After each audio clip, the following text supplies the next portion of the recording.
Assalamualaikum warahmatullahi wabarakatuh. Perkenalkan, nama saya Aisyah dengan NIM 210208500013. Saya mengucapkan terima kasih kepada Ibu Detranda Haja Samsida MPD selaku dosen pengampu pada mata kuliah Sosiologi Keluarga atau IKK. Baik, selanjutnya saya akan memaparkan materi terkait dengan analisis fenomena sosial yang terjadi di lingkungan Anda terkait kenakalan remaja.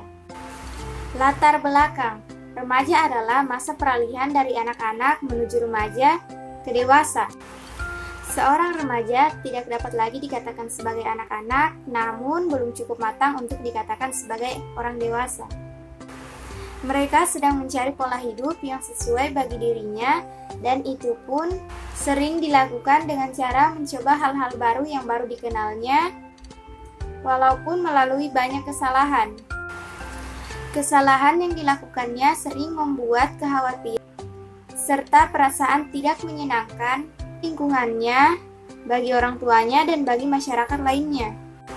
Kesalahan yang diperbuat oleh para remaja hanya akan menyenangkan dirinya dan teman sebayanya. Hal ini dikarenakan mereka masih sama-sama mencari identitas dirinya. Kesalahan-kesalahan yang menimbulkan kekesalan dalam masyarakat, inilah yang disebut dengan kenakalan remaja. Pengertian kenakalan remaja. Kenakalan remaja adalah sikap atau perubahan perilaku pada anak remaja atau anak belasan tahun yang berlawanan dengan ketertiban umum, nilai-nilai dan norma-norma yang diakui bersama, yang ditujukan pada orang, binatang, barang-barang yang dapat merugikan pada pihak lain. Kenakalan remaja meliputi semua perilaku yang menentang norma-norma hukum pidana yang dilakukan oleh remaja. Faktor yang menyebabkan terjadinya kenakalan remaja secara umum dapat digolongkan menjadi dua, yaitu sebagai berikut. Yang pertama yaitu faktor internal. 1. Faktor yang berasal dari diri sendiri atau pribadi. 2. Faktor kondisi fisik. 3. Faktor status dan peranan di masyarakat. Yang kedua yaitu faktor eksternal. 1. Kondisi lingkungan keluarga. 2. Kontak sosial dari lingkungan masyarakat kurang baik atau kurang efektif. 3. Kondisi geografis dan kondisi fisik alam. 4. Faktor tunjangan ekonomi dan diintegrasi politik. 5. Faktor perubahan budaya sosial yang begitu cepat. Gejala atau tanda-tanda remaja mengalami kenakalan remaja. 1. Anak-anak tidak disukai oleh temannya sehingga anak tersebut menyendiri. 2. Anak-anak yang sering menghindari diri dari tanggung jawab dan pekerjaan di rumah, dan oleh diri sendiri tidak mampu mencari permasalahannya. 4. Anak-anak suka berbohong. 5.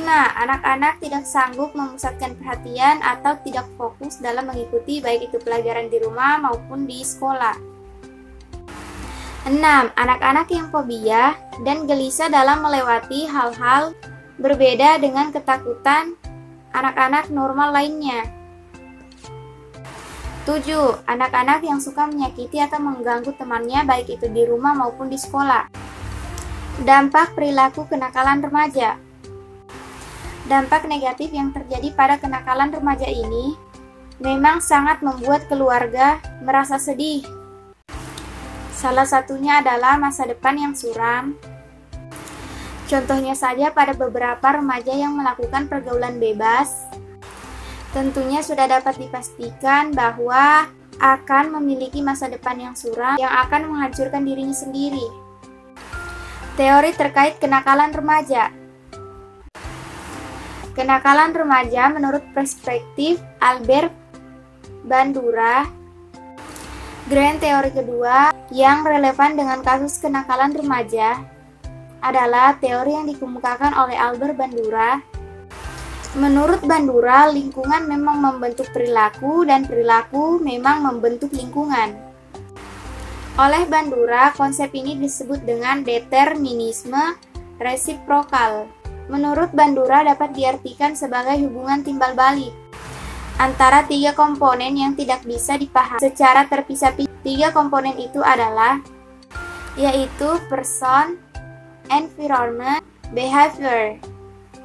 Upaya mengatasi kenakalan remaja.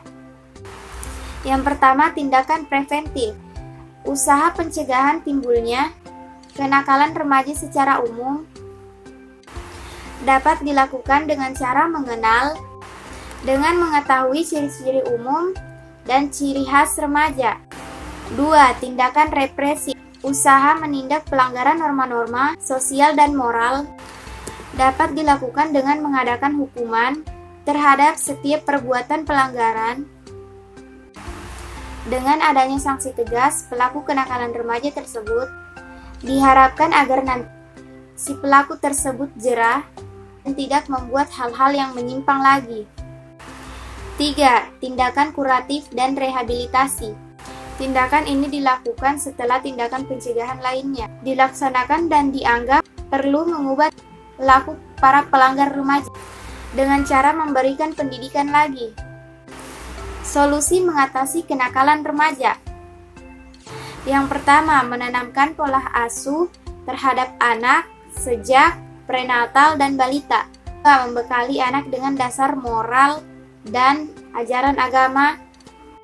Akan komunikasi yang baik antara anak dan orang tua secara efektif. 3. Menjalin kerjasama yang baik dengan guru. 4. Menjadi tokoh panutan untuk anak, baik itu dalam hal perilaku maupun dalam hal menjaga lingkungan yang sehat.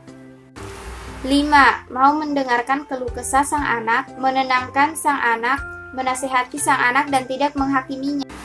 Kesimpulan, faktor yang melatar belakangi terjadinya kenakalan remaja terdiri atas 2 faktor, yaitu faktor internal dan faktor eksternal. Faktor internal yaitu berupa krisis identitas diri dan lemahnya kontrol diri. Sedangkan faktor eksternal adalah kurangnya perhatian dari orang tua, minimnya pemahaman tentang agama, pengaruh dari lingkungan sekitar, dan pengaruh dari budaya barat serta pergaulan bebas. Dan teman sebayanya di tempat pendidikan, remaja harus banyak mendapatkan figur-figur orang dewasa yang telah melampaui masa remajanya dengan baik dan juga telah memperbaiki diri setelah sebelumnya gagal melalui tahap ini. Berikut beberapa gambar serta contoh kasus kenakalan remaja yang biasa terjadi. Gambar 1 yaitu aksi balapan liar yang meresahkan warga. Gambar kedua yaitu aksi tawuran remaja yang diberhentikan oleh pihak berwajib yaitu polisi. Mungkin itu saja yang dapat saya sampaikan. Lebih dan kurangnya mohon dimaafkan. Saya ucapkan wabillahi taufiq wal hidayah. Wassalamualaikum warahmatullahi wabarakatuh. Terima kasih.